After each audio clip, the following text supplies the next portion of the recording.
Once upon a time, bedtime stories were straight up R-rated. Kids were being tucked into tales about cannibalism, sexual assault, body mutilation, and so much more. And the best part is, these stories are still around, but disguised as your favorite Disney movies. Work, Disney, work! That's right, some of your favorite childhood memories have absolutely horrific origin stories. Some of these stories were written as cautionary tales, but others, like Rapunzel, were inspired by true events. Oh yeah. And spoiler alert, no one lived happily ever after. In Rapunzel's case, her dad chopped her head off. If you're ready to learn the dirty truth behind some of your favorite childhood movies, then stick with me to hear The Dark History of Disney, Part 2.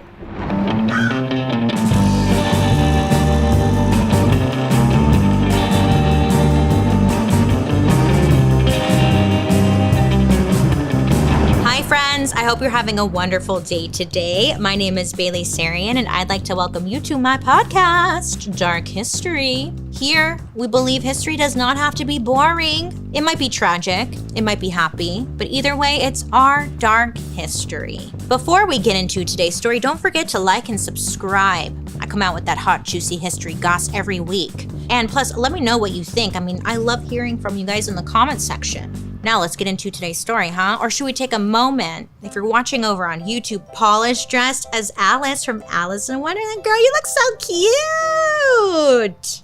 You should wear that every day. And then not Paul, what's your name? I'm so sorry, I forget.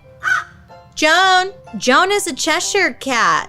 You look so good as a cat, Joan. You should be a cat more often. Maybe you wouldn't be such a bitch, you know what I'm saying? I'm just kidding. I guess I'm not in the group text because I missed the memo. I'm never invited to your guys' party and it really hurts my feelings. You know, this is my show too. Anyways, you guys look cute. I'll just be over here in my hoodie. Hey, you know, we're used to fairy tales being lighthearted, aren't we? Innocent, fun. Everyone lives happily ever after they learn their lesson, you know? And that's because today, fairy tales are considered for kids, right? But it wasn't always that way. Nay. Back in the day, adults told each other stories because that was just how they entertained each other, really. There was no TV, no books. But even after books became available to the masses, not everyone could read. John Updike, a famous author, said that adult storytelling back then was, quote, the television and pornography of their day. Hot. Yeah, I would like to see that reenactment. Porn, but live action? What is that? An orgy? But it was storytelling back then. But as society advanced and people became literate, the tradition of storytelling didn't just die out. Oh no, it gets handed down to kids. The same stories that peasants were telling each other around a fire became popular in Victorian nurseries. And if they were a little scary or violent, it was believed that it would help scare a child into being better behaved. In the 1800s, a lot of these oral and written stories that had been around forever finally got edited and published by people like the Brothers Grimm. And even though they were considered dark, they were considered completely normal, quote unquote, fairy tales. Totally fine for children at bedtime, okay? So let's jump into one of my personal favorite Disney stories, Rapunzel. Rapunzel, let down your long hair. Right? Yeah. That story's so fun. I loved it when I was little. But I always thought it was kind of weird that it took Disney so long to make a movie out of it. Tangled came out in 2010. So there was a delay. So what was the holdup, you know? Well, for one thing, allegedly, in the true story of Rapunzel, her dad kills her. Oh yes, and that's just the tip of the iceberg. The very first written version of the Rapunzel story was recorded in 1600 by an Italian poet named Giambattista Basile. Without Basile, we wouldn't have Rapunzel, Sleeping Beauty, or Cinderella, just to name a few. Basile created fairy tales based on the oral versions that had been passed down for generations. Most of them came from Greece and all across Italy. So Basile took all these stories, wrote them down, and published them in one big book that translates to the Tale of Tales. This came out in 1630 and was a huge inspiration for the Grimm brothers. In Basile's version of Rapunzel, things go a little crazy. It all starts when Rapunzel's mom steals some parsley from a garden when Rapunzel was just a baby. Unfortunately, she gets caught, and as punishment, baby Rapunzel is taken away from her and sold to an ogress, which is a female ogre.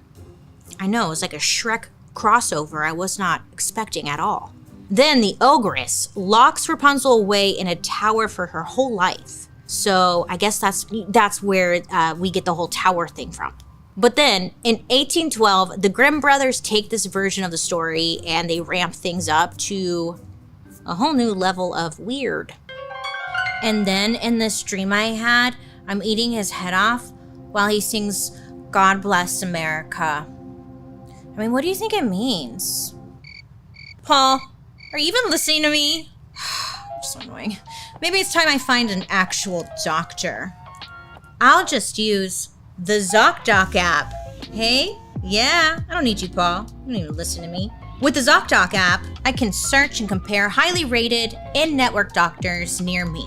Plus, I can book appointments with them instantly, and the ZocDoc app and /our website is totally free.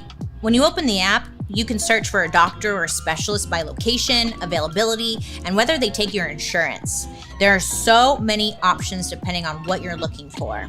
There are tens of thousands of top-tier doctors who are available, all with verified patient reviews. Unlike Paul over here, who is officially fired as my therapist. Which is great news because I now need a therapist. And the typical wait time to see a doctor booked on ZocDoc is just between 24 to 72 hours. So hey, that's great. And plus, you can even book same-day appointments. Go to ZocDoc.com/darkhistory and download the ZocDoc app for free. Then find and book a top-rated doctor today. That's ZocDoc, ZocDoc.com/darkhistory. ZocDoc.com/darkhistory. This is when the name Rapunzel actually comes into play. The word itself is actually a type of vegetable, like a parsnip or a radish. So one night, according to the Brothers Grimm version, a pregnant woman is having a crazy craving for Rapunzel, the vegetable. Now, there are Rapunzel vegetables growing next door in her neighbor's garden.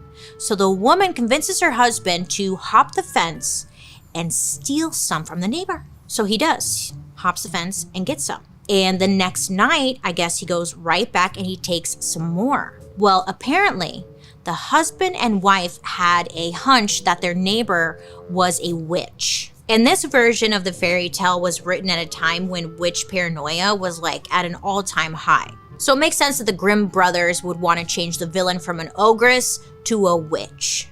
Because it makes sense for the time. Anyway, for whatever reason, the husband doesn't ask his neighbor to borrow or have some radishes. I guess it never occurs to him. And when he comes back to steal more vegetables, the neighbor catches him red-handed. Now, this was unfortunate because she was, in fact, a witch, just as they suspected. So the husband tries to explain, it's for my wife. She's got these crazy cravings. She's pregnant. Please forgive me. And the witch is like, oh, interesting. Okay. So then she tells the guy, she's like, okay, you can have all the Rapunzel you want if I can have your baby. That's my witch voice. I can have your baby. And, okay, so she's asking for a lot, it sounds like. But in the story, the man agrees without even consulting his wife. Once the baby is born, the witch comes and gets that baby, scoops that baby right up. She's like, mine. And she decides to name the baby Rapunzel after the radish plant. So for whatever reason, the witch decides to raise Rapunzel in a tall tower, completely sealed off from the rest of the world. And as she gets older, Rapunzel grows this beautiful long hair. And I guess the witch is like, hair, long hair, free ladder? Okay, yeah, I don't know how her thought process, but that's how, I don't know. So every day in order to visit her adopted daughter, the witch sings a secret rhyme to Rapunzel, I guess to prove that it's her. And then Rapunzel throws her braids down from the tower and the witch climbs up. So the two of them, they hang out, brush her hair, do some homeschooling, whatever. And like, it's pretty impressive of this witch, right? Because do you remember having to climb those ropes in PE? Like, this witch must have had some serious upper body strength, huh? Good for this witch. But one day, a man is passing by the tower and hears Rapunzel singing. So he's like hanging outside spying on her all day. He waits until the witch comes for a visit and learns their little secret passcode. So when it gets dark, this man who was lurking outside pretends to be the witch and gets Rapunzel to let down her hair. Next thing you know, boof, Rapunzel is pregnant. I know, wild jump there, but it happens. So the witch comes back one day, like a few months later, and sees that Rapunzel is very confused about what's going on. I guess there was no sex ed happening in this tower, because Rapunzel had no idea that she was pregnant or like what happened to her. So when the witch finds out, she's pissed. I'm guessing this was the whole reason that she put Rapunzel up in the tower, to protect her. And like now she's dealing with teen pregnancy? Is this an episode of Maury?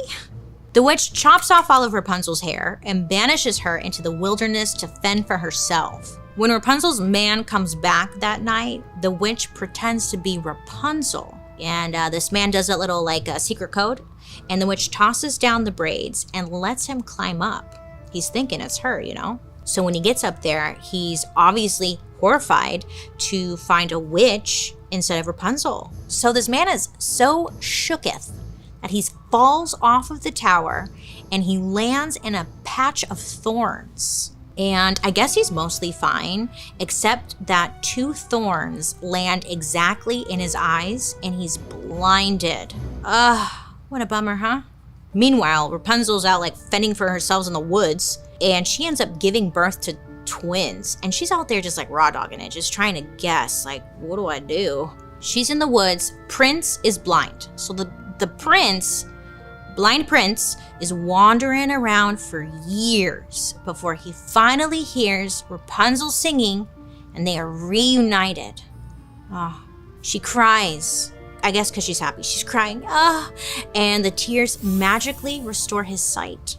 The original true story that inspired all of these versions of Rapunzel was actually about a girl named Barbara. Now this is factual. Barbara is just a beautiful girl with a rich dad named Dioscorus. So yeah, I guess no men were even allowed to look at Barbara without an interview from Dioscorus. So Dioscorus is Barbara's dad. And again, the year is 1275 and this girl's name is Barbara. Yeah, I just want to stop right there because her name is Barbara. Barbara goes way back. The name, Barbara, way back. Everyone else had these wild names. Dioscorus, whatever else name you can think, and Barbara. Isn't that wild? I know. I thought the same thing. I was like, that's nuts. Barbara, huh? Yeah. Anywho, so Daddy is strict. Okay, and she's not loving it. She told her dad that she was, she wanted to date whoever the hell she wanted to date. And her dad was like, I don't freaking think so. Lock her up. So this was in Rome, and there was a major shift happening with religion. Most people were still pagan, and Christianity was only recently becoming a thing. And people did not like it. In the year 1275, Christianity was seen as the witch. So Barbara gets locked up, okay? And while she's locked up, she stumbles upon a book, which I'm guessing was the Bible. Because Barbara reads it and she fully converted to Christianity while she's grounded behind her father's back. According to Jacobus de Voragine, who recorded this story, things did not go well from there. Barbara's dad discovers she's been becoming a Christian in secret, and he ends up dragging her by the hair to the Roman courts. I just had an epiphany. You know how a lot of like Christian women are named Barbara? Come on. Okay, anyways, a judge asks Barbara about her crimes, and Barbara says that she only answers to the authority of Jesus Christ. So, you know, it's pretty obvious that at this point, Barbara is indeed a Christian. So in the street, a mob forms and people start attacking Barbara. They're like, we've got a Christian, whoa. Like they're so like, whoa. So they get really brutal. They attack her because she's Christian, and they're cutting her up with knives. They're throwing salt in her wounds, and then they're burning her skin. A bit much, right? So I guess Barbara is like fighting for her life when she sees her dad approaching, and she's like, oh my God, Dad, like, please help me. Daddy, you know, help me. So he picks up his sword. He walks towards her, and she's like, oh my God, yay, like he's gonna save me. But then he chops her head clean off. Wow, all right. So between that and the teen pregnancy, I guess I could see why Disney maybe took their time adapting this one, huh? Now sitting here thinking like, what's the moral of this story? I don't know. I'm just gonna throw some ideas at you. Tell me if it hits. Maybe the moral of the story with Rapunzel is like, respect your elders. Don't get pregnant. Barbara is an old name. Moral of the story? It's been around for a long time, huh? That's the moral of the story. We've had Barbaras for way longer than we even think. Honestly, I think Disney should have went with the OG and like chopped her head off. That's wild. That's fun. Listen, the other day I was in a mood. I was on one. And I decided I'm spending too much time staring at screens and not enough time outside touching grass. So I was like, F this, like I don't want to do this anymore. Off with their heads. You know, I was ready to cancel every streaming subscription I had. But here's the thing, I realized I had so many that I couldn't even remember them all. How do you keep track of all of them? It was so frustrating. And then I had an idea. I was like, hello, why am I not thinking about Rocket Money to take on this hefty task? Duh. If you don't know, Rocket Money is a personal finance app that finds and cancels your unwanted subscriptions. They monitor your spending, and they can help you lower your bills so that you can grow your savings. With Rocket Money, I have a clear view of all of my subscriptions, and I can also see my expenses all in one place. So if I see something I don't want, Rocket Money can help cancel it with just a few taps. I love how the dashboard shows me like this month's spending compared to last month's, so I can clearly see like, where's everything going? Plus, they'll help me create a custom budget and keep my spending on track. So now I can go outside and touch grass and like not worry about what company is raw dogging me this month, you know? Rocket Money has over 5 million users and has saved a total of 500 million in canceled subscriptions, saving members up to $740 a year when using all of the app's features. So stop wasting money on things you don't use. Cancel your unwanted subscriptions by going to rocketmoney.com/darkhistory. That's rocketmoney.com/darkhistory. rocketmoney.com/darkhistory. Now the next story, I think it's a lot of our favorites. Maybe it's not, but it was one of my favorite movies growing up, or Disney movies growing up. It has a hot prince, it has little fairies, and a crow sidekick. I know, I was thinking about this, Jonah. I was like, maybe this movie had a bigger impact on me than I even realized, because I have a crow sidekick. I know! Isn't that something? I'm talking about Sleeping Beauty. I do like to sleep, huh? Yeah! I know, the scene where her dress keeps changing colors. We're here, so surprise, surprise, none of that was actually in the original story. The original version of Sleeping Beauty was written in the 1600s by our guy Giambattista Basile, the guy who inspired the Grimm brothers. Back then when Basile wrote it down, this fairy tale was called Sun, Moon, and Talia. And I guess it had been around for years. Now, just like the Sleeping Beauty you and I know, it starts with the birth of a princess. But this one's name is Talia. So when Talia is born, some wise men show up and predict that Talia is in big trouble. They see something horrible in her future. A splinter. That is pretty horrible. Have you ever gotten a deep splinter? That shit hurts. But anyways, specifically, a flax splinter, which is like a grain used to make clothes. Flax? I don't know. But I guess, flax splinter, it's gotta suck. So the king is like, no flax in the castle, period. He wants to protect his daughter. But just like the Disney version, the princess finds herself in a weird room in the castle one day, and she finds an old woman spinning thread with flax. Somehow, Talia gets the splinter and drops dead. Bummer, I know. Her dad, the king, devastated. He abandons the whole castle with his dead daughter locked away inside.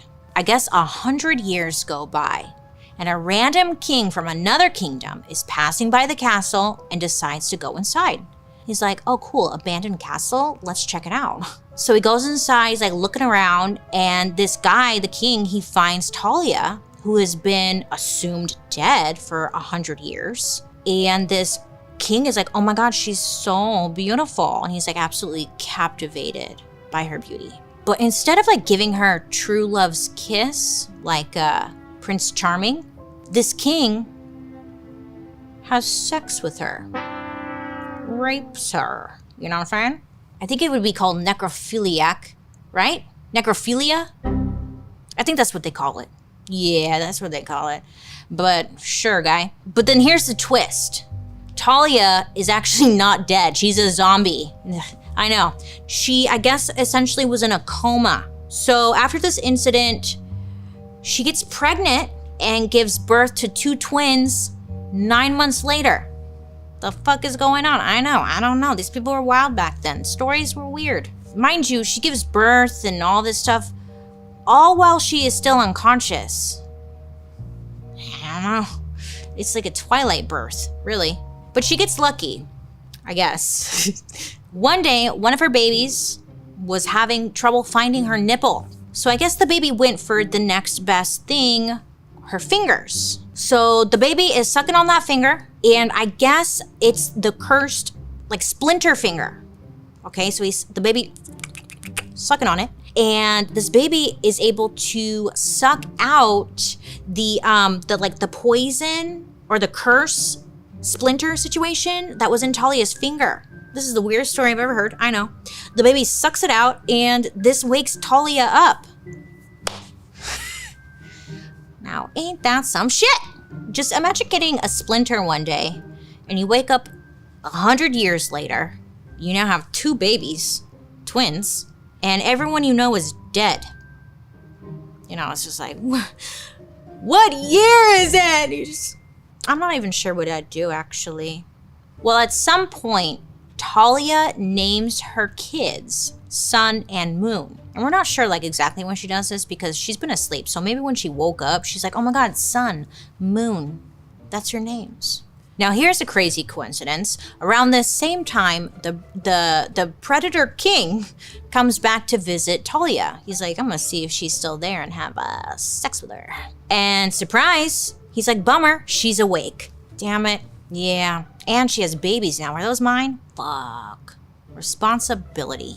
The problem on top of the problem here is that the king at this point was already married. And when his wife finds out what had happened and what he did, she obviously was pissed. So the queen comes up with an evil plan. She orders their cook to kill the twins while Talia isn't around, and then have them cooked and fed to her husband, the king, unknowingly. That'll teach him a lesson. I guess, as the story goes, the cook didn't have it in him to do this, Instead, the cook kills a goat and serves that instead. The king's wife somehow finds out, she's pissed, and she decides that she now has to kill not only these babies, but also Talia. And on top of that, she's like, you're still gonna cook them, okay? I mean, you know what they say, if you want something done right, you just gotta do it yourself. And this queen was like, I'm doing it. So the queen prepares a boiling cauldron of poisonous snakes and plans to like toss all of them into it and make some kind of horrible soup. And at the last moment, the predator king, he intervenes and he pushes his wife into the cauldron instead. Work. So Talia and her twins live. Wow. But I guess they end up with the king. So, you know, I don't know how happily ever after that is, but nighty-night, I don't know. I mean, it's pretty wild that this was like in a kid's book, huh? Yeah. Basile, you were sure an interesting guy, full of imagination. Or maybe just back then kids were built different? No, I don't think so. Paul and Joan, are you guys still working on your website? Let me see. Show it to me right now. Oh, that's nice. It looks like it was made before, you know, Y2K. Is that clip art? Listen, you two, no one is ever going to see your glamour shots unless your website looks a bit more polished. I mean, it doesn't have to be that difficult either. That's why you need to check out Squarespace. Squarespace makes it so easy to start a website or domain. With Squarespace Blueprint, you can choose from a professionally curated layout and styling options to build a unique online presence to show off all of those glamour shots you have. You can easily launch your website and have people find it fast with integrated, optimized SEO tools. So when people search like Joan and Paul, you'll show up more often to more people. Yeah. And hey, if you get these glamour shots off the ground, you can graduate to video content. With Squarespace, you can upload videos, organize your video library, and showcase your content on beautiful video pages. And to get more eyeballs on your site, you can connect major social and multimedia accounts to your site in just a few clicks, as like icons, direct links, or even embedded feeds. So start the website you've always wanted, the easy way, with Squarespace. Check out squarespace.com for a free trial. And when you're ready to launch, go to squarespace.com/darkhistory to save 10% off your first purchase of a website or domain. This next story is a classic and it's referenced to this very day. And it's actually like the very first Disney movie about a fairy tale. And it came out in 1937. Again, it was like based on the original fairy tale from 1812 by the Brothers Grimm. Except the Grimm version is more PG-13 instead of G. Oh, and in German, she wasn't known as Snow White. She was known as Schneewittchen. Okay. Well, in the beginning of the Disney movie, you know, Snow White, the evil queen stepmother asks for Snow White's heart in a box when she sends her away with like the huntsman. But in the Grimm's version, the queen asks specifically for Snow White's liver and lungs. Yeah, because she wants to have them for dinner. Makes sense. Just like in the Disney version, the huntsman doesn't hurt Snow White. I mean, who could?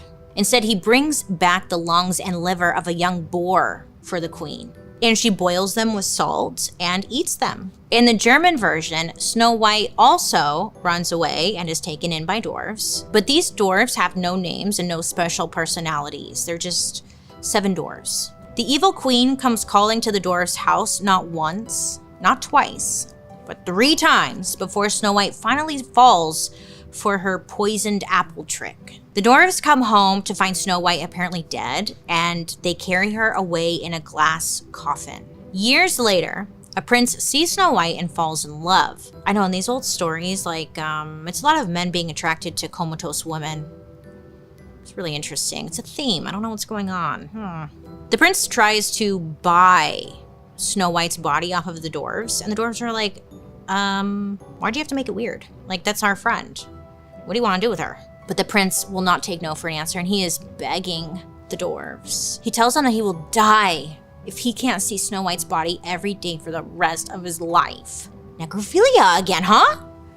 I don't know. But apparently he begs and begs, and like this works. They're like, all right, dude, sure. And the next thing you know, the prince's servants are carrying Snow White's glass coffin back to his place. And when they're doing so, they accidentally drop the coffin. And when the coffin is dropped, I guess it like gives Snow White the Heimlich maneuver in a way.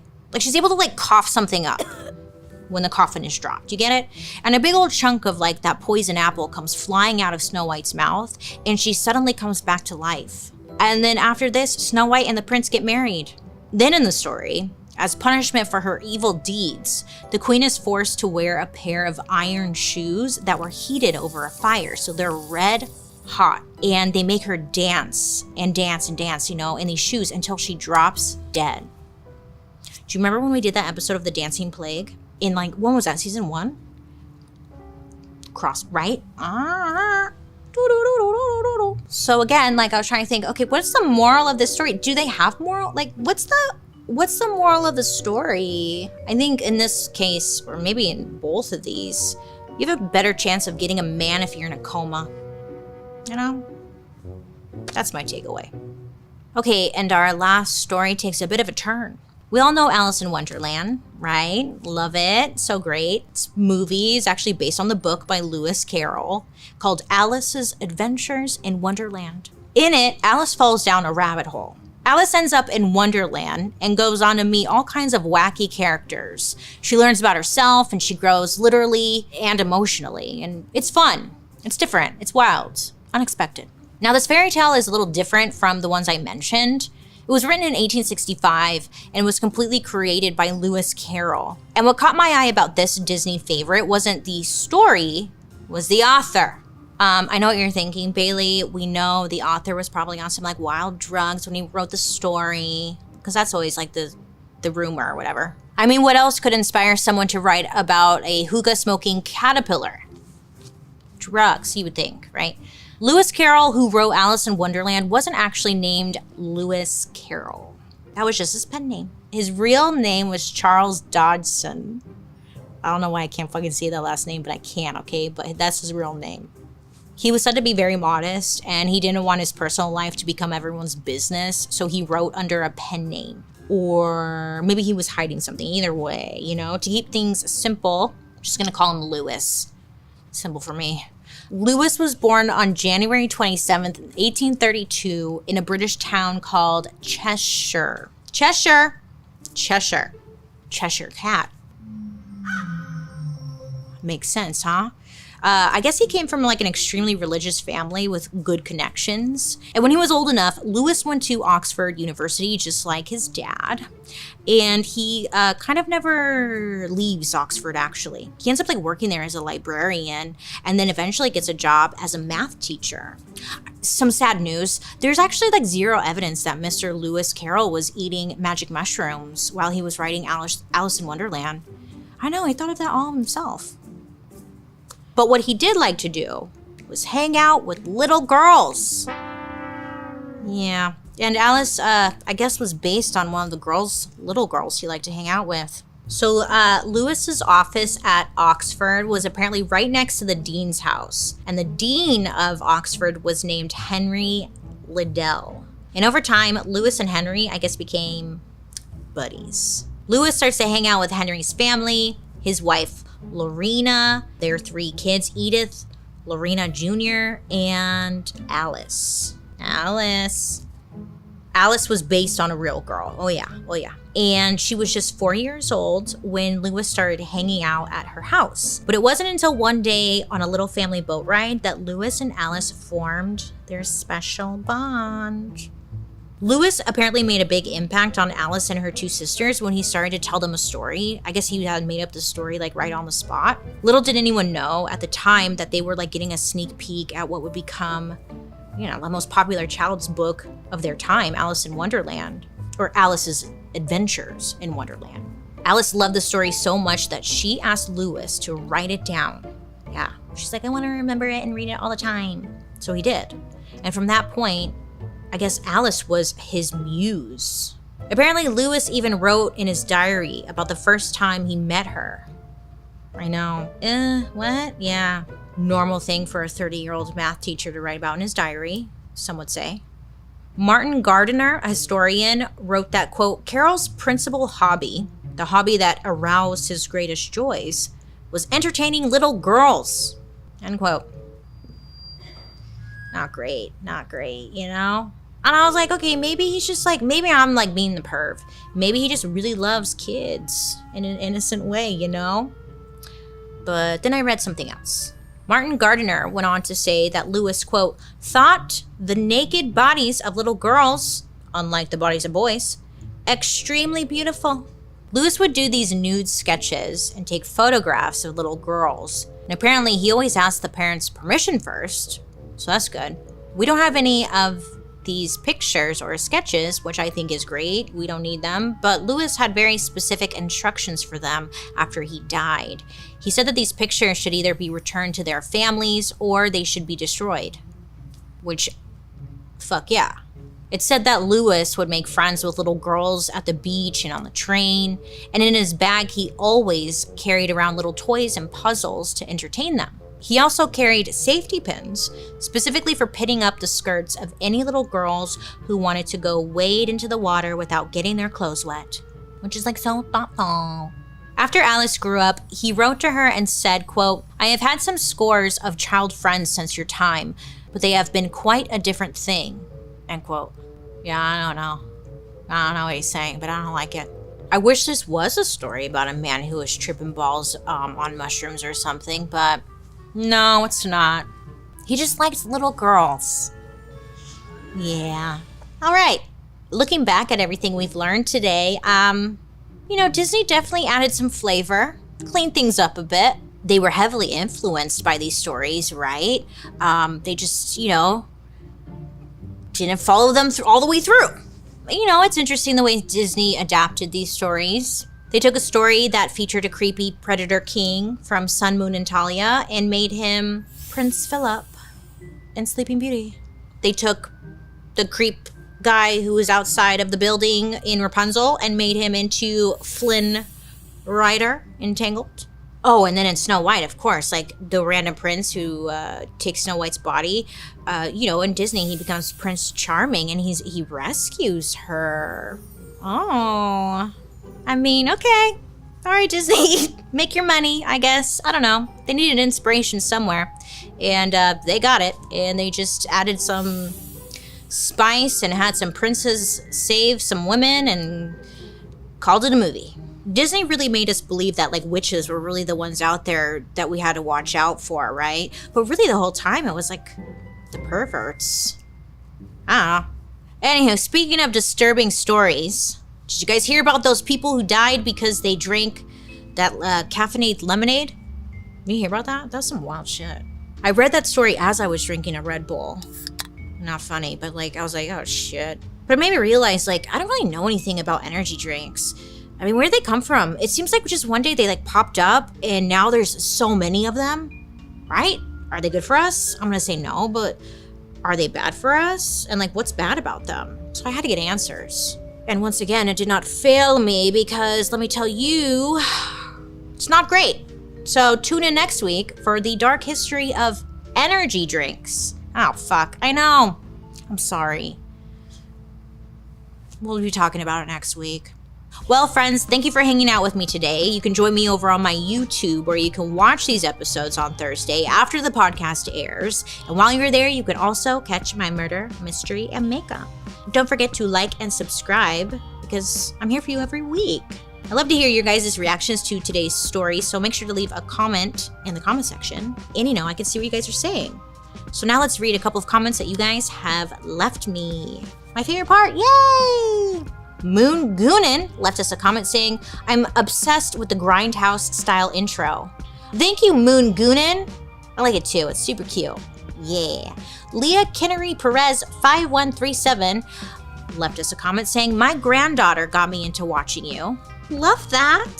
I'm 59 years old and I have learned way more about dark history from you than I ever did in school.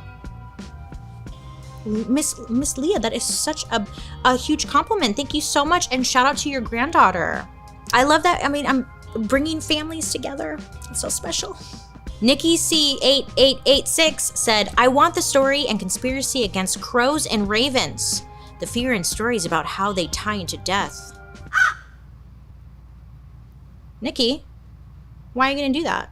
Nikki, I've been obsessed with crows, and the disrespect. Kind of like pigeons. Did you watch our pigeon episode? Well, if you didn't, go watch pigeons, because it's kind of similar. They're so smart, crows. And, maybe we should do an episode on them.